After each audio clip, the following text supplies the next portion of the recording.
What is good, Giants fans? It's great to be back with you. It's been about 2.5 weeks since I posted a video. I told you I was going to take a little break of that July hiatus. Nothing really going on, but training camp is here. First week has been finished. First week is a wrap. Week 2 of training camp starts tomorrow on Monday. A couple updates I want to talk about. Number one, we had a nice little injury scare with our guard, Shane Lemeuix. He was carted off the field after being roughed up, I think, in a nice little scrum. I followed Bleacher Report for updates on injuries, and this one dumbass Giants fan, not to call you out, but come on, you sound like an idiot. He said, dude, don't worry about it, man. It's just his shoulder. Motherfucker, how is he getting carted off the field with a shoulder injury? It was his leg. His dumbass was proved to be wrong. It was his leg. Judge confirms it's not as serious as we thought. He was initially maybe scared that it was going to be his ACL, MCL tear, but he's good week to week. He'll probably be back preseason week 2. Hey, Shane, you're good, man. Hit the bike. Start pedaling. Keep in shape. You're good. We need you because Nate Solder cannot fucking play guard. Nate Solder, I hope he gets fucking cut.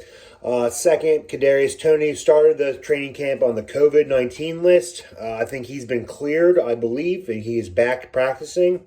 Blake Martinez has entered COVID-19 protocol. He is fully vaccinated. I'm not going to get into that whole thing, vaccinated or not. It's a personal choice. I personally will not be vaccinated until there's further testing done on the vaccine.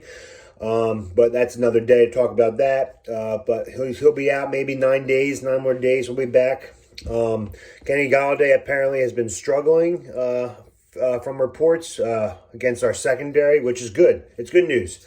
Kenny Galladay against other secondaries that aren't as good as ours, he's going to fucking compete his ass off and he's going to make plays. It's good to see that there's camp battling. Iron sharpens iron. I've always said that in the past. James Bradbury is a lockdown corner. He's a motherfucking beast. Dory Jackson on the other side locking it down. We got a good secondary. Xavier McKinney finally fully healthy for training camp. I think he's going to be a big piece this year. I think he'll eventually take Julian Love's spot at the free safety or strong safety spot. But he's like a hybrid player. He can play the box. He can play like Landon Collins used to be up front, blitzing. He can play in the secondary. He's quick. He's got good ball hands. It's going to be an interesting year for him. I'm excited to see what he brings to the table. But yeah, Kenny Galladay, I'm not worried. He'll get his separation. He's still working out the kinks with Daniel Jones. I think we'll be fine. They're going to just start a new connection. What else? What am I missing? Saquon Barkley started off training camp on the physically unable to perform list, which makes sense coming off an ACL tear. We don't want to rush him back. He's our star running back. We haven't had him I feel like he's played less games than played more games without Daniel Jones. So we need him back. Daniel Jones needs his number one running back. Devonte Booker cannot be the star guy. If that was the case, we should have just brought back Wayne Gallman. All the Giants fans will have you saying, why the fuck didn't we just bring back Wayne Gallman? If it was easier said than done, he would have been back. He clearly wanted a starting role. He clearly wanted more money. Granted, we did pay Devonte Booker more money than Wayne Gallman got in San Francisco, but maybe Judge and the coaching staff thinks Devonte Booker has more skill than Dwayne Gallman, and they like him out of the backfield catching passes, which he's pretty good at in Denver. Not that many more points I'm trying to bring up. We did re-sign Alfred Morris. I love his fucking touchdown dance, but he's coming back for a visit. I think he's going to try out. He should make the team. And last but not least, fat ass Kelvin Benjamin. There were joking reports that he was cut because he was caught on security footage stealing food from the cafeteria facility and bringing it home. That's not true. So this is what happened. Joe Judge, when they signed him and Dave Gettleman discussed with Kelvin Benjamin. He showed up at signing, weigh-in day, weighing 261 pounds. Joe Judge made it clear, I need you to come back by training camp under 260. I want you at 252, 251. Kelvin Benjamin returned to training camp at 268, saying that it was all muscle. Motherfucker, we ain't dumb. You fucking got fat. You're lazy as shit. You got fat. That's why you're not in the NFL. Dave Gettleman decided to cut him, and then Kelvin Benjamin decided to go on a rant. Oh, Joe Judge curses too much. He ain't ever going to win a Super Bowl. You can't treat people like that. And then I'm glad that everyone had his back. James Badbury had his back. Dexter Lawrence came after and defended Coach Joe Judge. Leonard Williams. Hey, Joe Judge ain't for everyone. That is what it is. He's a tough coach, but he's building a culture, and it's the type of coach that you run through a fucking wall in. He's the type of coach that you dive into a shark tank with 2 fists trying to fight the shark off. He's that type of coach you fight for.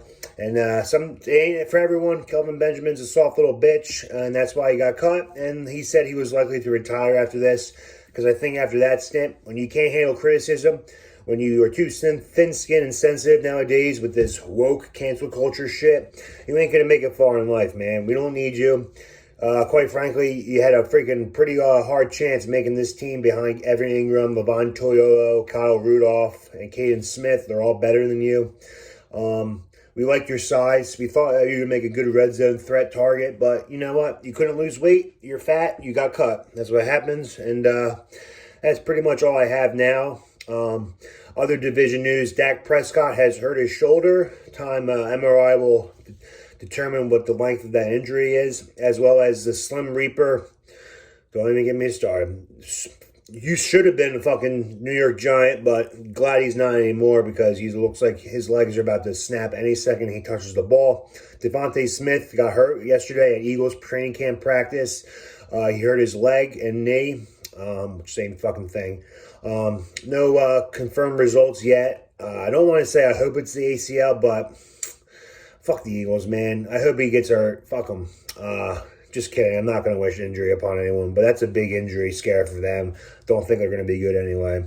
Other news, the Washington Redskins coach, Ron Rivera, is pretty pissed at his team for not getting vaccinated. Again, it's personal choice. If you're that worried, go fucking retire. You can't force a vaccine on someone. And that's all I have to say about that.